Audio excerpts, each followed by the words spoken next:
Hi, this is Michael Buffer, and let's get ready for Bayloric TV.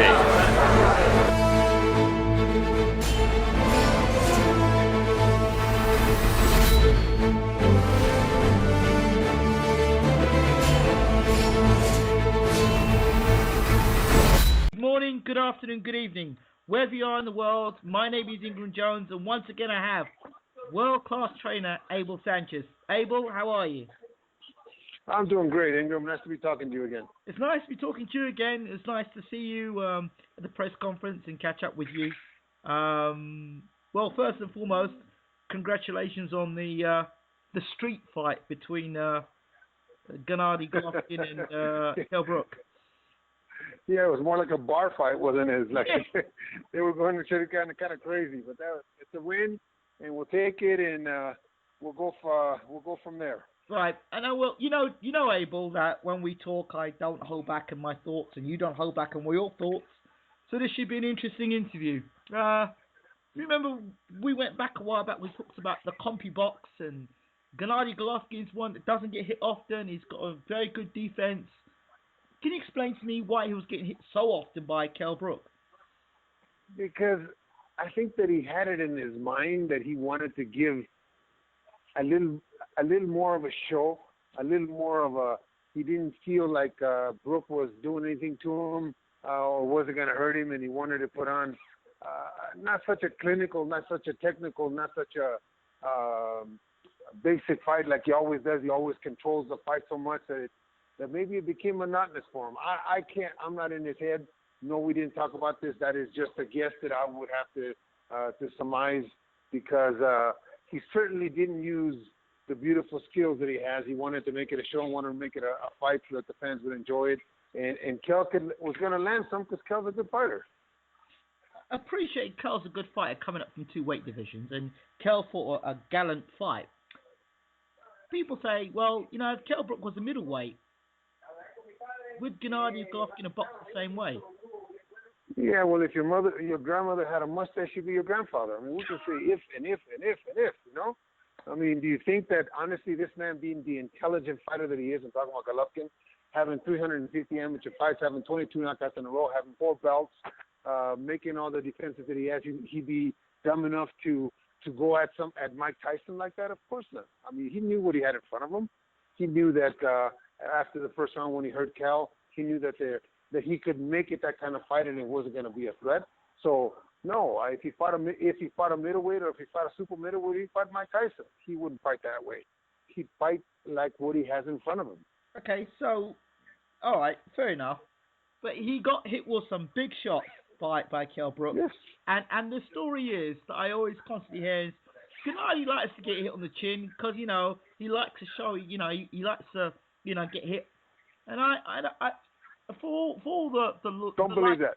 Don't believe that. I don't believe that. No, I don't believe that. You don't believe that, and he don't believe that. He gets hit on the chin. He got hit on the chin because he fought a very good fighter. He got hit on the chin because, as I told Jim Lampley in our fighter interview, we're fighting a welterweight with fast hands, fast feet, and undefeated world champion. He's going to be fast. We're going to lose a couple rounds. We're going to get hit. But once Gennady starts to get his timing and get his rhythm and get his tempo, he's gonna touch him so much that it's gonna be over in the middle of the fight. So that's exactly what happened. But I expected to lose a couple rounds. I expected for Gennady to get hit. Gennady will never be any fighter that doesn't get hit. This is boxing. The other guy wants to win too. I'm glad you're saying all this, but the whole Gennady gets hit because he wants to get hit. Gennady is giving the opponent the opportunity to hit him so he can land his own bombs. No, wait a minute. No, wait, no. He's giving him the opportunity so that he can land his own bombs, true, but he's not giving him the opportunity to hit him. I mean, I'm sure that if Kell wasn't as fast as he was, maybe he could have slipped it. He slipped it with some middleweight, but Kell being with the hand speed that he does have because he's a smaller guy, he wasn't able to slip that shot. He didn't want to take it on the chin, but you know what? He is faster than we anticipated or that he anticipated at that particular moment. He got hit. But it's not a plan for him to take a shot on the chin. That's ridiculous. I mean, because I don't care who you are, somebody lands a good shot on you, you're gonna get hurt. I'm glad you're saying this, Abel, because there are people out there that actually subscribe to that story and subscribe. You must have heard it that people believe that Yeah, Gennady yeah. leaves his chin out there to get nailed. No, no, no, no, no, no. He puts it out there like to tease you and maybe pull it away. And this time he didn't do it quick enough, and Kel caught him with a good uppercut. Kel caught him with a good right hand. But Kel's a heck of a fighter. I mean, I think that people seem to forget we're fighting a world champion at 147 pounds. We're fighting a guy that nobody else wanted to fight. We're fighting a guy that has, a 78 or 80% knockout average also. So we're not fighting a bum. We're fighting a very, very good fighter. Okay. The other thing is Gennady not knocking Kell Brook down. Did that bother you in any way, shape, or form? That Kell was so resistant? No. There's two reasons for that in my mind. Kell has a very good chin, and three, Gennady really never caught him with a clean shot. He caught him with a lot of shots, but he didn't catch him with that one defining shot, let's just say. But it's because, again, I'll continue to say it, it's because we were fighting a very good fighter that wasn't allowing us to land that perfect shot. Now, he doesn't get a broken eye socket, and Dominic is not forced to stop the fight goes a couple more rounds, he would have been knocked out because he was already at the point where he was wearing down. He was catching too many shots against the ropes. They may not have been devastating shots, but he was getting caught. And those shots take the toll, and as the rounds go on, he would have been there to get caught with that one shot that you're talking about, the knockout punch. Well, Brook was saying that he was prepared to ride the shot, absorb the punishment, and then take the fight into later rounds and test Gennady's stamina. Well, of course he was. He's a warrior, man. Of course he was. He trained for 12 rounds, but he trained for 12 rounds not knowing and not anticipating the kind of animal he was going to have in front of him. Eventually, those little pity-pat punches that just say, or those punches that Gennady was landing, was slowing him down and would have slowed him down even more to the point where, like I said, he would have been there available for the clean knockout. But it's better, to me, it's better that a coach understands not only his fighter but the situation. It was only Dominic that Kell went to the corner and looked at. So Dominic had the insight on what was happening just by reading. They've been together for too long for Dominic not to know Kell Brook or any other coach not to know a fighter when they've been together that long, to know the signs in the look. And there's been too many tragedies in the past where coaches have not paid attention, and bad things have happened. Why? Why should we let that? Why should we let him be on his back when it's headed that way? Agreed. I totally agree with you there. But there are people that will say, I paid for a war and I want a war and I want to see that guy get knocked out one way. It's got to be conclusive. Well, we as coaches cannot let 20,000 amateur coaches in the audience dictate what we do to protect our fighters. Thank you so much for saying that, Abel. Had Gennady been under the same sort of pressure that Kell Brook was in, let's say Gennady moved up 2 weight divisions and he was in a similar position to what Kell Brook was in, would you have thrown the towel in then yourself, or would you have let Gennady keep fighting? It all depends, again, it all depends on what happens when he comes back to the corner. It all depends on, like I said, Dominic was able to see him coming back and the reactions and the actions that went on in the corner, the talk that went on in the corner, the insinuations of what was hurting him to Dominic. If it would have been in me in that situation, it would have been. That's how you determine. That's how you do this or you do that. You don't know until you're in that position. You could have never asked Dominic that question because he never anticipated Kell Brook being in that position. None of us anticipate. We all go into a fight thinking that our guy is going to dominate, our guy is going to win. If we don't, then we're not doing the service for our fighters. Sure, okay, but the discussion could have been between Dominic and Kell. Look, you know what? I want you give it our best shot. If I see you getting hurt by a guy who's naturally bigger than you, I'm going to stop the fight. Okay? That discussion is that not, what was discussed? Is that I'm asking a question? Is that not a reasonable discussion to have? Absolutely. Because again, you know your guy, and once your guy is in there, your guy has been in the gym with Joe Blow, and he's sparred with super middleweights and light heavyweights. He's controlled them. Yeah, but that's them in the gym with big gloves in a headgear and them working to try to improve their skills. This is not a fight.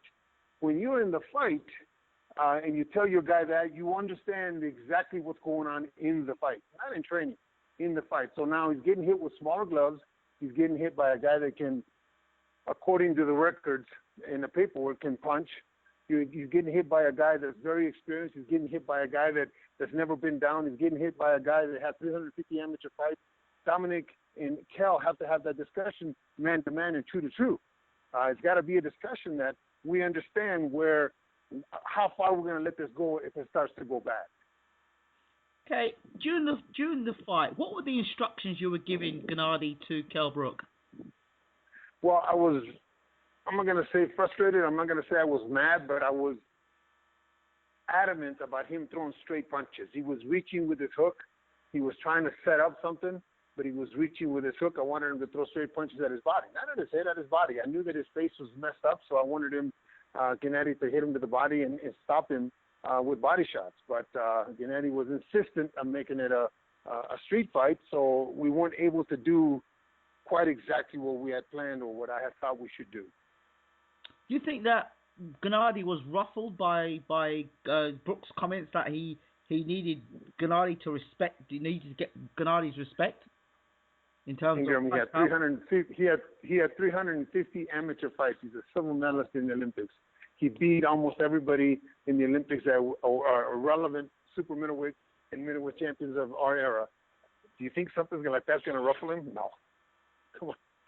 But he this fought is a pro, man. But I know you say that, but he fought out of character. So something. Oh no, of course. But fought out of character. He fought out of character when he fought Lemieux too. You've never seen that Golovkin before. But Golovkin knew he couldn't stick his chin out against Lemieux. Oh, no. Lemieux's a puncher. No, he's not a bigger puncher than Stevens is, and we fought Stevens in a different way. Do you think Stevenson's a bigger puncher than Lemieux? As good a puncher. He's a sharper puncher. There's a difference in punching power. Okay. They both may have a big punch, but Lemieux he shows his punches where Stevens does not. Stevens is a quick, sharp puncher with very heavy hands and used to fight at 168 pounds. He's a big guy. Okay. On the subject of punchers and big punches, you know where I'm leading with this. There's another big puncher in the middleweight division that's been talked about by the name of Jacobs, Daniel Jacobs. Daniel Jacobs, yes. You know who he is? Of course I know who he is. He's mandatory. Is it going to happen? That's the question. You know that. Fortunately for me, I'm the coach. I have a lot of respect for Danny Jacobs.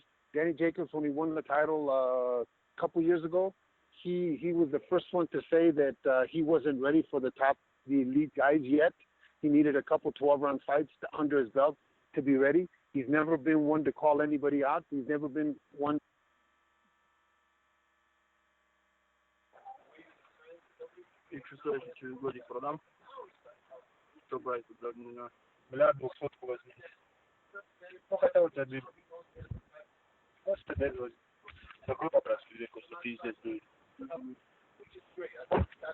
That's very commendable. И в обслуживании дешевле. И качество, мне кажется, блядь, если сравнивать любую шопу, блядь, там говорят, как танки. На 200 это пиздец аппарат. Просто если новую взять, хотя бы годовалый. Мы уже не выбрать. There? Вот, да. Ingram? Yes. For a second. Yep. Did you hear everything I said? No, I didn't hear any of that. It sounded like you were talking to somebody else. No, I was talking to you. I didn't hear a word. I heard somebody else speaking another language. It wasn't you. No. Okay. So what I was saying is that you asked me about Jacobs, right? Yes. Okay. Jacobs, when he first won the title a couple years ago, maybe 2.5 years ago, he was the first one to say that he wasn't ready for the elite fighters of his division. Right. He was the first one to say that he needed a couple 12-round fights to be ready for those guys. He wasn't calling anybody out. He was going to wait his time and make sure that he was ready. Now the WBA has ordered that fight, so now he's ready. Now he's talking like he's ready, because he has no choice, because now it's in front of him and he has to fight it. So he's a big puncher. He's a good boxer. He's had 8 fights since his loss to Pirog, and I think all 8 fights have been knockouts. So he's a threat. I mean, he's a definite threat. So he poses, his chin is the questionable point about Jacobs, but his punch power and boxing ability are to be considered quite highly, correct? Well, I think that no matter who you fight, no matter who Golovkin fights or whoever fights Golovkin, there is always a minus. There's always a minus. Okay, if you're talking to Jacobs, he's going to say that Golovkin doesn't have good defense. Okay, so it's not all 100%. This guy's not a perfect specimen, and neither was Kell. Kell's downfall was that he was a 147 pounder, like I say, and he couldn't punch with the middleweights. Now, Jacobs, he's got a flaw, one flaw, and that's his chin. But everybody has a flaw. Everybody has a minus. So do you think this fight will be made? You know what? From my understanding right now, Tom is talking to Mr. Heyman, to try to get this done sometime before the end of the year. Hopefully in the New York area. If it is, I think it's going to be not only a good fight, but a good sell. But when you talk about a young man that came back from almost being dead because of cancer, and he's made this miraculous comeback and has done so well in his career, and I think that human interest story right there should be enough for people to rally behind it because of what it is. And not only that, but it's going to be a good fight. So if they make it, I think it's going to be a good promotion. I think it's going to be a great show for the fans. Will it be the best fight that Gennady's had in his career so far to date? You know what? Every fight that Gennady's had, journalists will write and will say, this is the toughest test of his career. Every fight's the toughest test of his career. Every fight is the toughest test, true, and that's because if he doesn't win this one, we're not talking next time. You and I are not talking. Right? You're not gonna call me just to say hi. Well, no, but I'm gonna call you, Abel. I'm gonna call you. No,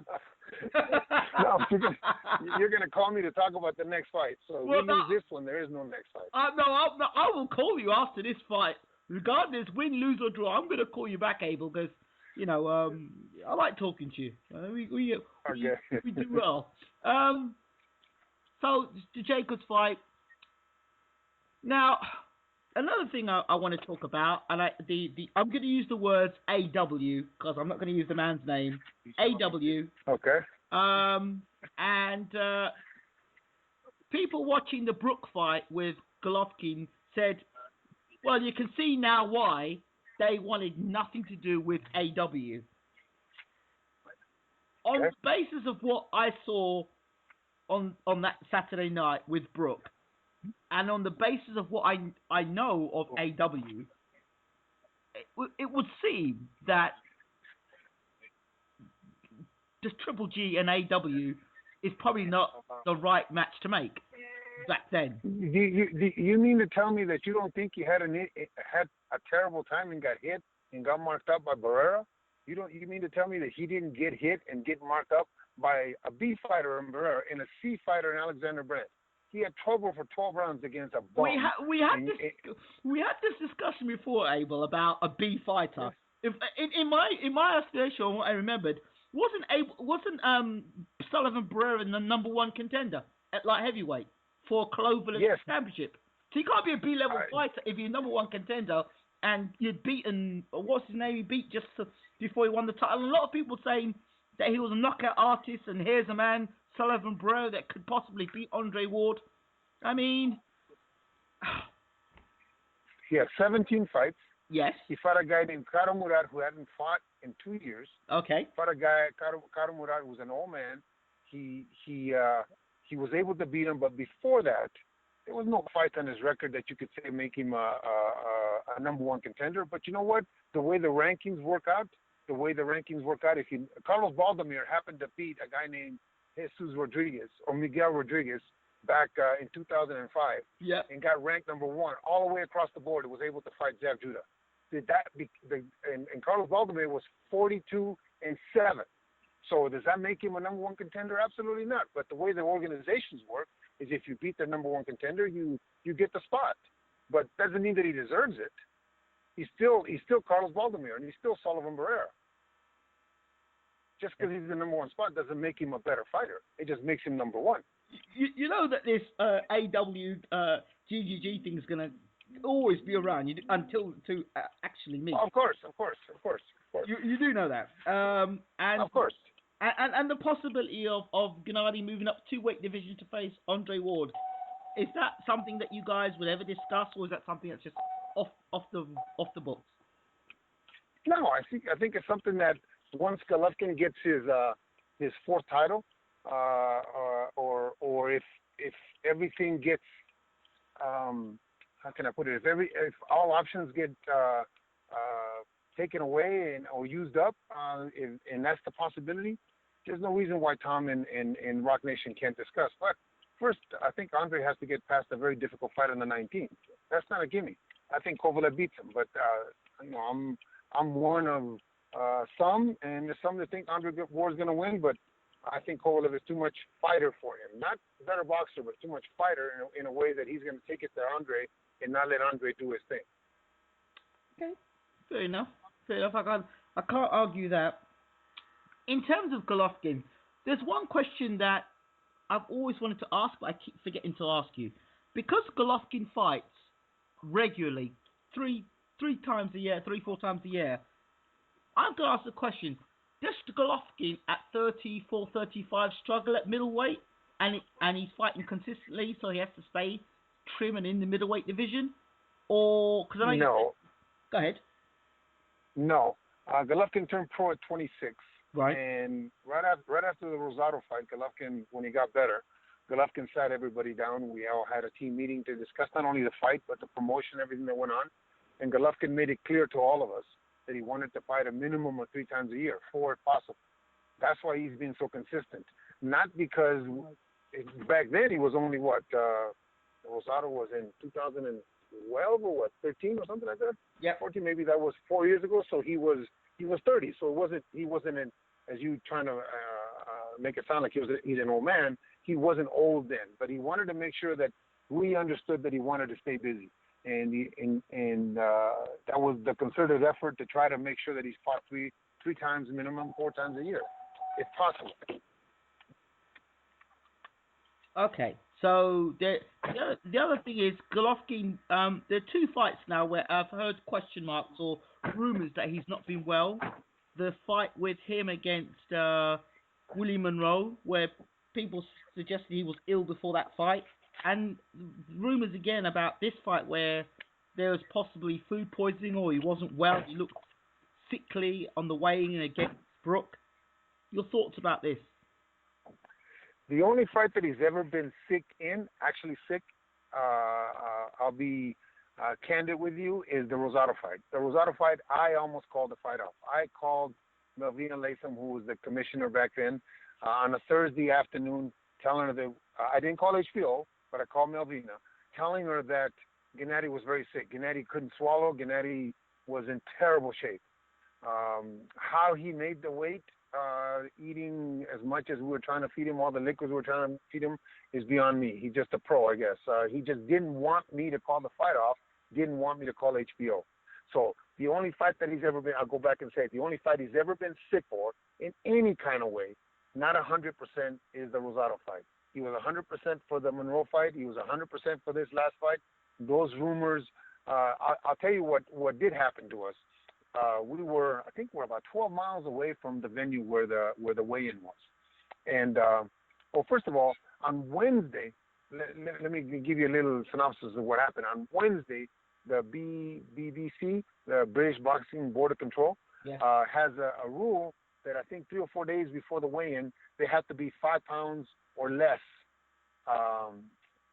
in order for the fight to go on. So Wednesday morning, 9 o'clock, they make an appointment to meet us in Gennady's room. So we meet in Gennady's room. Gennady had like a suite, so he was in his suite in his bedroom, sleeping. And the border control came in, knocked on the door. We were already in the living room of this little suite, and Gennady was still sleeping. So they set up the scale. Gennady gets up, gets on the scale. He weighed 162.3 or something like that. At that moment, while we're weighing in, VADA, the testing agency, knocks on the door also. There was two, a young man and a woman that were there to take urine from him. Now, this is the week of the fight. This is the week that we're watching the liquid that he intakes, but we're feeding him. I'd rather feed him than give him a lot of water. I'd rather let him have his steak, have a little cup of tea, so that way we can work a little bit, maintain the weight, work a little bit, maintain the weight, because I really like to rest the last week of before the fight. So anyway, VADA gets there. They're going to take a urine sample.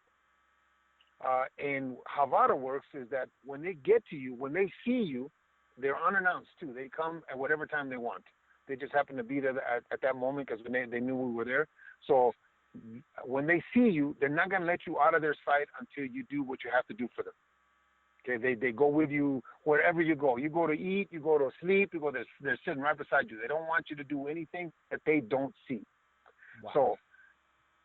So at 9:30, 10 o'clock in the morning, they're there in his room. He didn't pee because we weren't giving him a lot of water, because we got a weigh-in to do in a couple of days. His weight's okay, but I'm not going to feed him a gallon of water so that he can pee for VADA. So VADA didn't leave his room until 8:30 that night. Wow. That's more than almost 12 hours. Talk about frustration, but we're trying to comply, and he's trying to comply fight week with his obligations that he has to do. Okay, next day we're going to the weigh-in. We are approximately 12 miles, I think, from the venue. It took us, and there's a caravan of four big vans with like 10 people in each van. People that went with us are our team, our families that went with us, my wife, my son, his wife. We get in these vans. We're in the second van from the front, and we take an hour and 40 minutes in London traffic to get from I think we're staying at the Corinthia or something like that it was called, to the venue. An hour and 40 minutes. On the way, there's, not in our van, but in the other vans, 3 people got sick and threw up. That's how the traffic. That's how in and out the vans were going. So now we get to the weigh-in, hour and 40-minute ride. We're late. We're supposed to only be like 40 minutes. We're late, and they're delaying the live telecast of the weigh-in. We apologize, but there's nothing we could do. We were in the van. We were driving in the van. We left at a little before 12. The weigh-in was at 1 o'clock, so we figured we had plenty of time. Hour and 40 minutes it took us to get there. So once he gets there, he's just pissed off. I can't blame him. The day before, he couldn't sleep because he had these people with him for 12 hours. This day, we take an hour and 40 minutes to get to the venue to weigh in. He weighs in. He's fine. He weighs in, and he just wants to go. He just wants to. Not that he wants to go eat, but he just wants to get away from the frustration of all this BS. So people took that as he was sick. He was trying to hide something. Unfortunately, we're the ones that see what's going on. And like I said about the VADA thing and about the ride, it's frustrating. It was frustrating for me, much less for him, that he's trying to concentrate on a fight and trying to maintain his weight and trying to do all the things that are professional, so that when the weigh-in comes and the fight comes, he does his job as he's supposed to. So how those rumors got started, I don't know. It could have been because of that, but he wasn't sick. So you're saying now he wasn't sick for that fight, and he wasn't sick for the Willie Monroe fight, but yet stories come out that he was sick for the Willie Monroe fight, and that's why he didn't look as good as he should have looked for the Willie Monroe fight, and that's why he's taking the punches he was taking for Willie Monroe, because he wasn't well. Ingram, let me say this. Why is it? Let me go back a little bit. Why is it that when Shea Mosley got rattled by Shea Mosley, a 41-year-old man, Floyd Mayweather got rattled by Shea Mosley, a 41-year-old man who's at the tail end of his career, gets rattled in the second round, almost knocked out. Nobody says nothing. Nobody says like he was sick or he was trouble making weight. Nobody says nothing. When he fought Maidana the first time, a lot of people thought it was a draw. He got a tooth knocked out. He got hit with all kinds of shots. Got banged around. Nobody said nothing. Why? Was he sick? That's not the regular Floyd Mayweather. Floyd Mayweather doesn't have a hard time with anybody like that. Nobody said nothing. When Andre Ward has a fight with Alexander Brandt for 12 rounds, it looks miserable against a C fighter, a guy that everybody said shouldn't have been in the ring with him. He looks terrible. Nobody says nothing. Nobody asked if he was sick. When he has a hard time with Barrera, nobody asked nothing. Nobody asked if he was sick. Why is that? It's a double standard. Unfortunately, they're holding this kid to he's got to perform at 100%. People are forgetting that there's another guy in the ring that wants to win too, and he prepared to win, and his whole future is right there in the ring too. He wants to do to Golovkin, being the best middleweight in the world, the best fighter in the world, so that he could be the best fighter in the world. I appreciate that, Abel, but I'm sure also their HBO telecast, they were saying that Golovkin wasn't well for the Monroe fight afterwards. Well, they can say anything they want. They're not in the ring. One. Okay. Two, they weren't in training camp. Three, they interviewed him the day before the fight. They interviewed him one day before the fight. And if they can, with the Rosado fight, they can honestly say you could see that he was sick. You could see that he wasn't feeling well. He wasn't saying nothing. Before this fight, before the Brook fight, he's in there laughing with Bernard and laughing with Jim Lampley. They're taking pictures. It's at the party. How can they say he was sick? Okay, so how can they insinuate he was sick? Well, we're clearing the way for these questions to be answered, of course, and you'll answer them. And as far as you're concerned, the only time Golovkin was sick was when he fought Rosado. He has got no problems making the weight, and it's just Golovkin's way of he wants to fight consistently. Nothing to do with weight or struggling to make the weight. So those questions have been answered. I'm quite happy about that. No, I'm telling you, he can make 54. If you just give me enough time, I can get him down to 54. The weight's not an issue. Like I said, Wednesday when the BBC weighed him, he weighed 162.3. Okay. So it's not the weight. Right. So in that case, while we talk about 154 pounds, there was a 154 pound fight for the WBO title Saturday night with that other guy, Canelo Alvarez. Yes. I don't know if I'm going along the way of just pushing your buttons. I've gone Andre Ward. No. I like to talk to you. I like to say things that excite you. So now we're talking Canelo. Okay. He said we offered them twice money, and we offered them to fight twice, and they refused it. I'll fight anyone. Canelo said that about your camp. Okay. You have anything to say about this? Yeah. Fortunately for me, I'm the coach.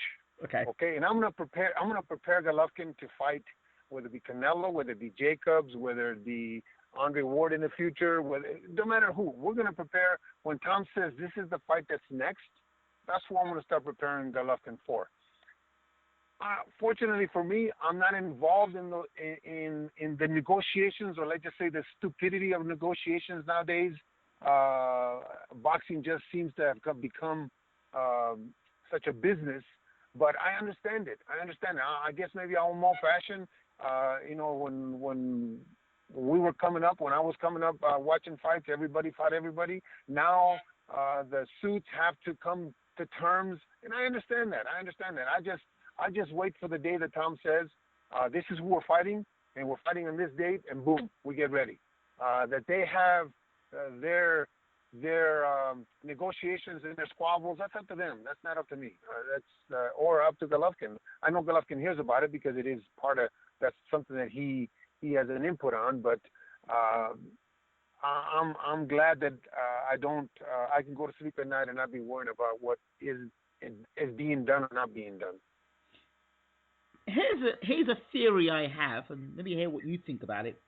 I think when Canelo's called Gennady into the ring with yourself, I think he genuinely wants to fight Gennady. But here's the thing. This is just a theory. I think that he said those things believing that that he would fight Gennady. But I think Oscar De La Hoya, when he got him back to dress and said, "What are you thinking? What are you thinking at? What are you playing at? We don't want to fight this guy now.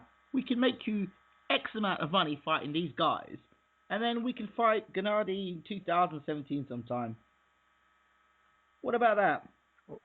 Okay, well let me take you on a little ride here. Who I think in boxing is a brilliant businessman and has proven to be a brilliant businessman is a young man named Floyd Mayweather. Okay. Floyd Mayweather Jr. And 5-6 years ago, when everybody was talking about Floyd fighting Manny, who Manny was hot back then, and so was Floyd, they were talking about them splitting $30 million. You remember that? $35 million. Wow, what a lot of money. Yeah. Floyd, being the smart businessman that he is, regardless of what anybody else was saying, regardless of what, let's just say if I was involved, what I would have been saying, because I'm an old-fashioned kind of guy. I want the best to fight the best at this right now is how I think. But sometimes you have to look at it as a business. Floyd waits 5 years for this fight to happen. And how much did they make? Did they split $500 million? Yeah, I did. Wow. Okay, so that wasn't so stupid, was it? So maybe Oscar's saying that, and maybe that's the business part of it that I'm fortunate not to have to deal with. That's the business part of it that I don't want to deal with. Of course, I would like to see that fight yesterday, but in my own interest too, it's better what they're doing because I make more money.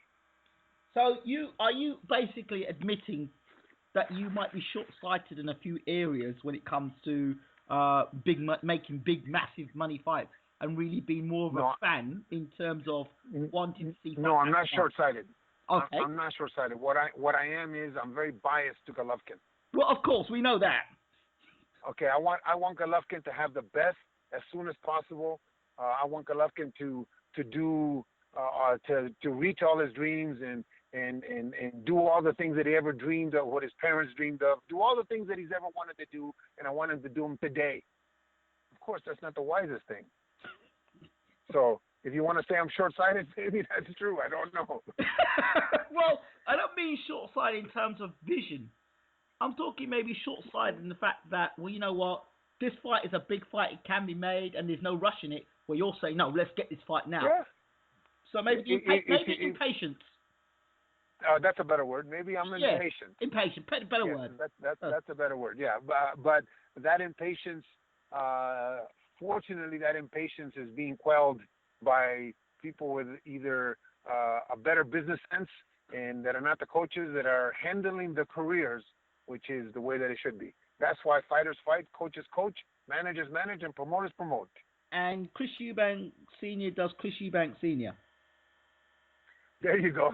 Now, that's another story. That's I hope for his son's sake that at one point or another he is able to realize the potential that he's capable of.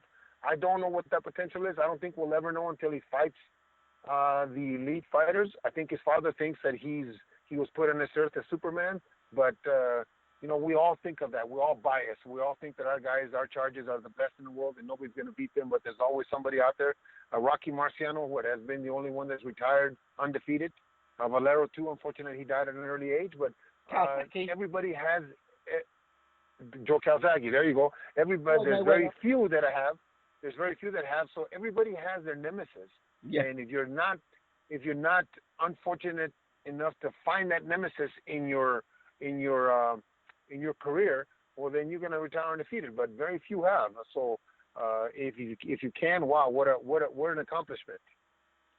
The man that beat him, Billy Joe Saunders, said, "I'll fight you anytime in your backyard, in my backyard. I'll fight you. You tell me your next date, and I'll fight you." But said it out quite in the open. What's the response? Call Tom Loeffler. We have a date in December sometime that I think is available to us. call Tom Loeffler. We're ready to go. We can start training for Billy Joe Saunders tomorrow. If he really wants to fight, I think Billy Joe's got to stay off of Twitter, stay off of Facebook, and allow Frank to talk to Tom about negotiating something that's beneficial to both camps and go on from there. He's talking about money. He says, I want to get paid proper money. I want to get paid what I'm worth. I don't want to get paid peanuts. Well, so don't offer me peanuts. The only way that's going to happen is if Frank talks to Tom Loeffler, and it's not going to get done on Facebook, and it's not going to get done on Twitter. So the fight's not going to get done on Facebook or Twitter?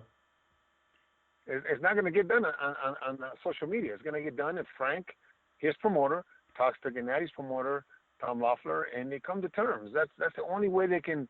That's the only way that a contract is going to be produced to be signed. It ain't going to be produced on Facebook. You'd be surprised the amount of people that think things happen on Facebook and Twitter. That's crazy. Abel. That's crazy. I'm sure. I don't know how much you're on Twitter, but there's some crazy stuff that goes on Twitter.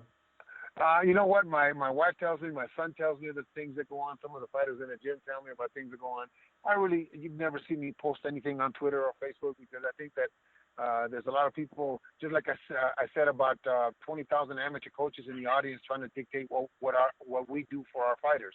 There's so many people out there that have never laced a pair of gloves on, that have no clue about the business of boxing, have no clue about the training of boxers, have no clue about what goes on in a gym with every particular fighter. Every fighter is different. Every fighter you train, as a coach, you train different than the other fighter because some have abilities and capabilities that are different. They're not similar. Golovkin, I train in a different way that I train Murat Garcia, Denis Shafikov, Ponomarev, Terry Norris, Luke Aquino. All these guys you train to their strengths. And when people make comments on their social media, not knowing because they've never been in the gym with that particular person, what they see in a fight has got nothing to do with the preparation. What they see in a fight is hopefully the culmination of 8 weeks of hard work, and it all comes out the way that you want it. It doesn't always work out that way. But there's so many issues that go on in camps that people really don't know about, that people that make comments, laughable comments, that are really insulting sometimes, not only to us but to the fighters that are putting their lives on the line when they step through the ropes. Abel, have you had any of these amateur coaches tell you how to coach Gennady Golovkin?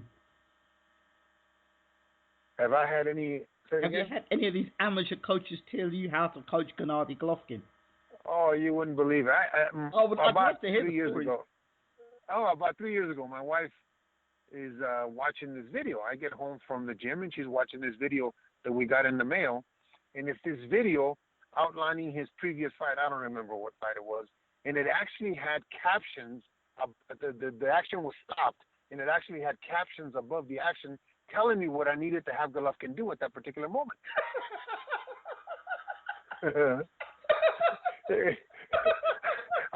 I was laughing just as hard as you were laughing because I love to see that video.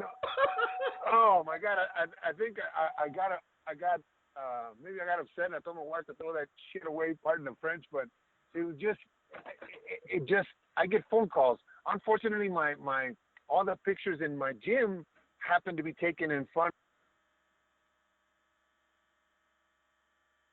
So I get calls in the middle of 2 o'clock in the morning from different parts of the world, from fans wanting to talk to me about the next fight, wanting to know when he's going to fight and who he's going to fight, and if that's a good fight. I mean, they'll give me a rundown of how I need to do, what I need to do to prepare him. I'm serious. And you can't be rude, okay? I can't be rude on the phone and just hang up on somebody because they're fans. I understand. Maybe they don't understand what goes on, but you listen, and then you try to cut them off at some point. It doesn't always work, but I'm glad that people are interested. I'm glad that people are trying to get involved. It's the wrong way to get involved at times, but I'm glad that they're so fanatical that they're trying to do that. I'm happy for the support. I'm extremely blessed that we have the kind of fighter that we have. and the kind of support that we have throughout the world. But there's, I've said it in the past, there's 4 organizations. There's 68 world champions, there's 17 weight divisions, 68 world champions. So there's 68 genius coaches out there that think their way is the only way. Of course. And there's millions of people that think that they know the way too. It's not true, because one, you gotta take each fighter with his strengths and weaknesses. You gotta be able to work with a fighter in the midst of other fighters that take your time. There's times when he may have a toe ache, a heartache, a headache. So there's so many things that go on in trying to prepare a fighter, that if people only knew how hard it really is, they wouldn't be commenting like they are. But that's the job that we took as coaches, and I think we all accept the fact that there's going to be suggestions and people that think they know everything about boxing.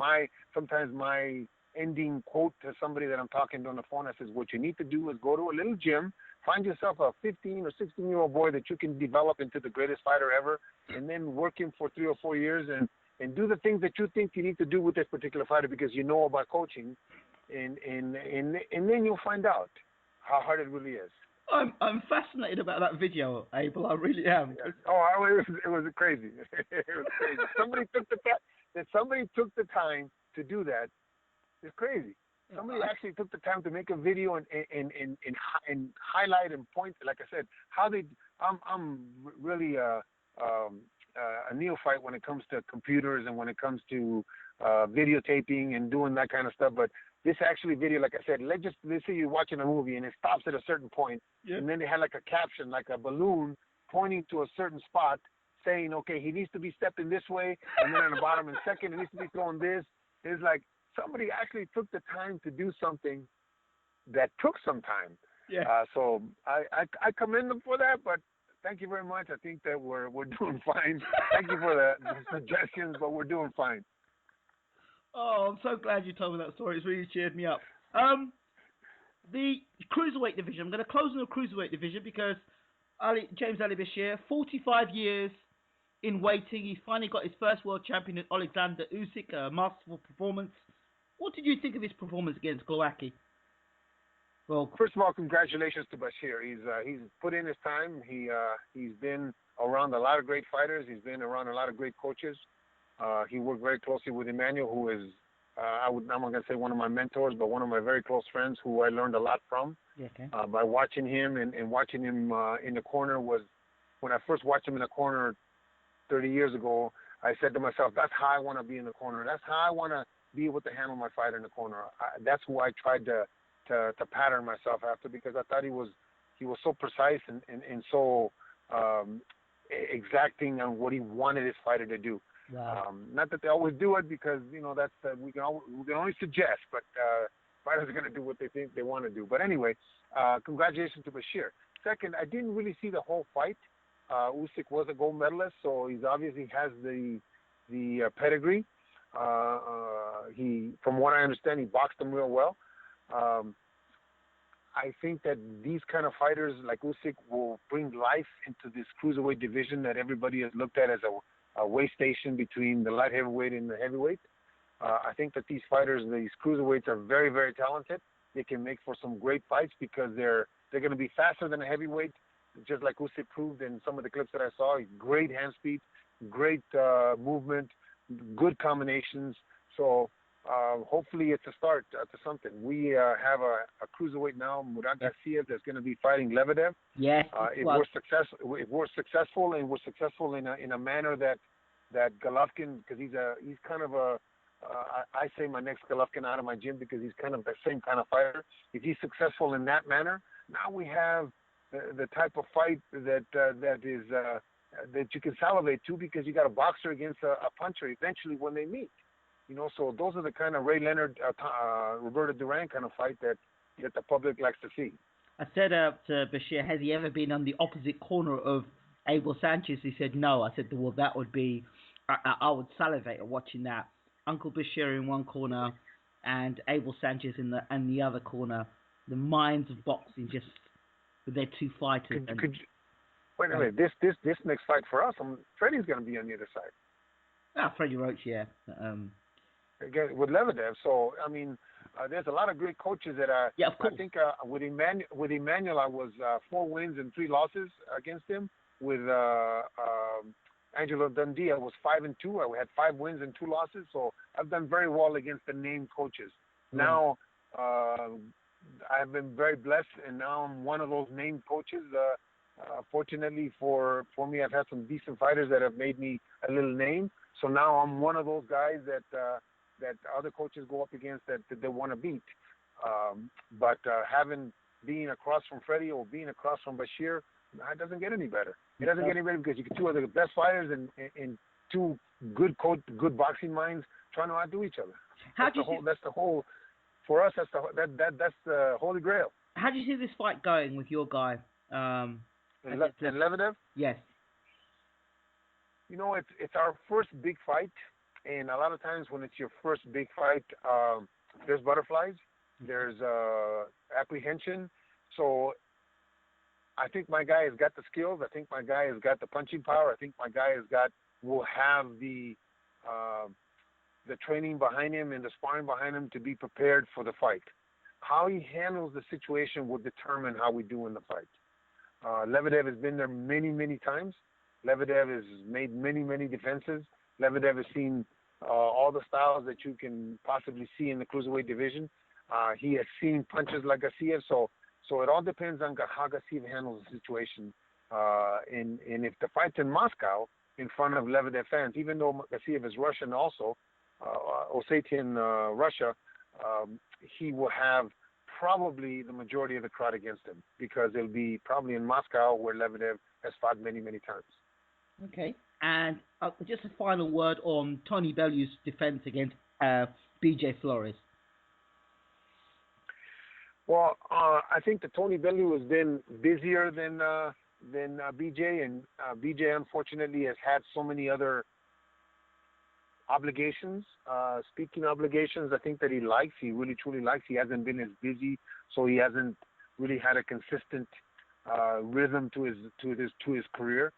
So Bellew being more active, I think Bellew has a very good chance of beating him. BJ hasn't been active enough for me to give him any kind of a shot of upsetting Bellew. Okay. Abel Sanchez, as always, thank you so much for talking to Bayloric TV.